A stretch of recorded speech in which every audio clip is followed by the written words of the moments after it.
देखिए, अगर इस बार भी मेरे साथ यही सलूक हुआ, मुझे बोलने नहीं दिया गया, तो मैं राहुल जी के साथ यात्रा नहीं ऐसा नहीं आचार्य। मेरा कोई काम ही नहीं बचेगा। नहीं कोई नहीं बोलेगा आचार्य।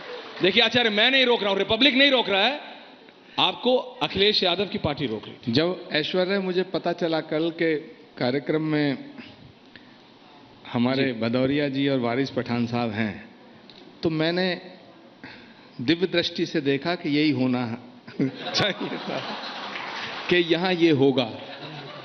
और अब मैं गंभीरता से, क्योंकि आपका विषय बड़ा गंभीर है, ये विषय इतना गंभीर है कि राष्ट्र की एकता, अखंडता, राष्ट्र की अस्मिता और अस्तित्व से जुड़ा हुआ है। एक प्रश्न अभी जिस पे बहस हुई बेटी को लेके, तो मैं कहना चाहता हूं, अर्णब गोस्वामी यहाँ उपस्थित हैं, सभी लोग गणमान्य लोग उपस्थित हैं, पूरा देश देख रहा है, पूरी दुनिया देख रही है। बेटी हाथरस की हो, बेटी कठुआ की हो, बेटी दिल्ली की हो, बेटी लखीमपुर खीरी की हो, या बेटी गुजरात की हो, भारत की संस्कृति बेटियां और बहनों को अलग करना नहीं जानती। बेटियां और बहनें साझा होती हैं। बिल्कुल। सवाल, अभी भदौरिया जी और सुधांशु जी में बहस हो रही थी। सुधांशु जी कोशिश कर रहे थे ये सिद्ध करने की कि समाजवादी पार्टी बलात्कारियों की पार्टी है या बलात्कारियों का समर्थन करने की पार्टी है। भदौरिया जी पूरी ताकत से भिड़ गए थे कि भाजपा की सरकार में बलात्कार अधिक हुए हैं।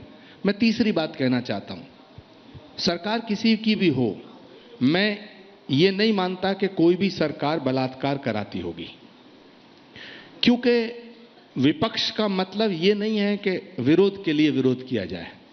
न योगी आदित्यनाथ जी चाहते होंगे कि उनके राज्य में बलात्कार हो, ना कांग्रेस की सरकार का कोई मुखिया चाहता होगा उनके राज्य में बलात्कार हो, और माफ करना, मुलायम सिंह जी की सरकार रही हो या अखिलेश जी की, वो भी नहीं चाहते होंगे कि उनके राज्य में बलात्कार हो। परंतु बलात्कार होते हैं, ये एक मानसिक विकृति है, और ये लॉ एंड ऑर्डर की फेलियर की वजह से ज्यादा होते हैं। तो मैं ये अपील करना चाहता हूं सरकारें, वारिस पठान साहब जी, मैं ये अपील करना चाहता हूं आज रिपब्लिक के इस पवित्र मंच से कि सरकार किसी की भी हो, बलात्कारियों का समर्थन अगर कोई नेता करता है, कोई अधिकारी करता है, या कोई और कर्मचारी करता है, तो उसके खिलाफ भी वही सलूक होना चाहिए जो बलात्कारियों के खिलाफ होता है।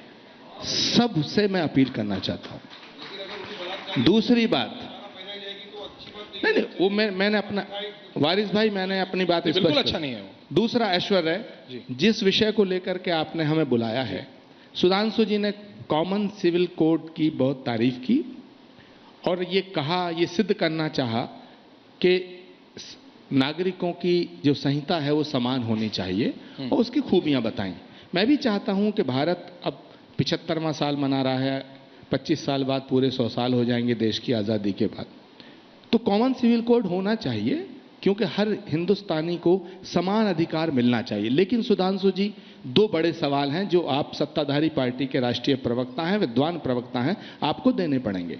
पहला सवाल कि कॉमन सिविल कोड अगर इतना अच्छा है तो आप लाते क्यों नहीं? मैं अपील करना चाहता हूं कि आप लाते क्यों नहीं? कॉमन सिविल कोड के नाम ले लेकर के आपने 40 साल से तो राजनीति कांग्रेस के खिलाफ की, और आप ये कहना चाहते हैं कि कॉमन सिविल कोड हम लाना चाहते हैं, कॉमन सिविल कोड हम लाना चाहते हैं। ये बात तब तो ठीक थी जब आप विपक्ष में थे। आप सत्ता के अंदर हैं, प्रचंड बहुमत में हैं, आप कॉमन सिविल कोड लाइए। इस देश के किसी भी नागरिक ने इस देश के कानून का हमेशा पालन किया है, और मेरा यकीन है कानून सख्त भी हो तो हिंदुस्तान में रहने वाला आदमी कानून का पालन करेगा। आप लाइए। दूसरी बात, मेरा सवाल पूरा होने दो ऐश्वर्या, वारिस भाई। दूसरी बात, आप जब कॉमन सिविल कोड लाएंगे तो इसलिए लाएंगे कि नागरिकों को समान दृष्टि से देखा जाए। भारत के संविधान में स्पष्ट उल्लेख है ऐश्वर्या कि जाति, धर्म और लिंग के आधार पर भेदभाव नहीं किया जाएगा, नहीं होना चाहिए। लेकिन कितनी बड़ी पाखंड की बात है ये, कितनी बड़ी हिपोक्रेसी है कि हम लोग तो जातियों में विभाजन, धर्म के नाम पे विभाजन, लिंग के आधार पर विभाजन, इसको नहीं मिटा सके।